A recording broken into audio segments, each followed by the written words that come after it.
Hey everyone, in today's video what I wanted to do was show you how to add imperfections to a model. So first of all, the whole reason why to do that is to try and make it look more realistic. Obviously using CAD packages is fantastic because you can make things look so realistic, but when you model them to begin with, they go too perfect, essentially. Because it is so good, they are too perfect. So I've just got a Lego brick here. If I just jump over into the render workspace, you see, looks good. But if we're going to do like a nice final render, we kind of want it to look a bit more realistic. So you can add little imperfections to your material. So what you can do, if you go into Google, you want what's called a PNG file, because essentially what that is a file that has a clear, transparent background to it. Now, there are loads and loads of websites that you can get PNGs from. I like using Clean PNG. It has quite a big library. There are loads of others. Some of them try and charge you.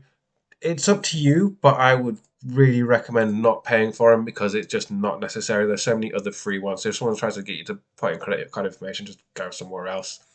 If you're good at Photoshop, you can make your own PNGs. My Photoshop skills are basic at best, and normally someone's done it already. So I've gone to Clean PNG.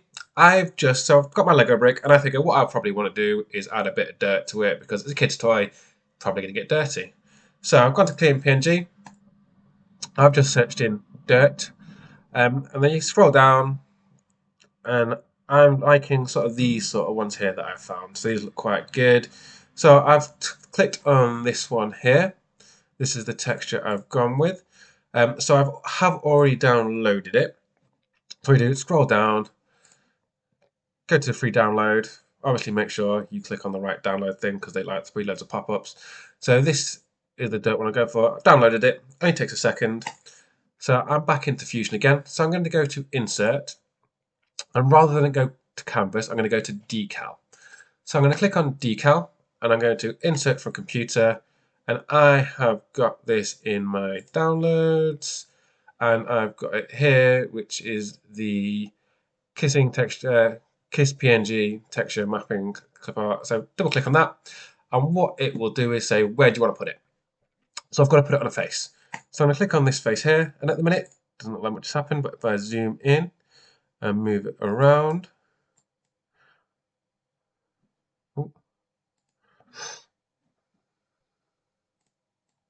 there we go. So I'll come in and you can see it is there. Now at the minute what's happening, if I try and move it, it's kind of going over the faces, which looks a little bit naff. So there's a few different methods you can do. So if, let's say for example, you just want it to go onto one face, if I turn off chain faces, now if I try and scroll it like that, nothing will happen. It'll go out, but it's not going over any other faces.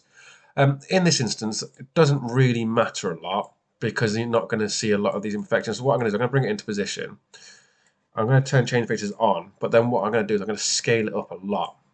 So I'll just bring it in, and I'll scale it up a lot, and I'm going to hit OK. And then on here, I've got my decal turned on. So here you can see now, if I go into render, you can see I've got these little dirt sort of scratches. So you can do things like dirt, scratches, that type of thing.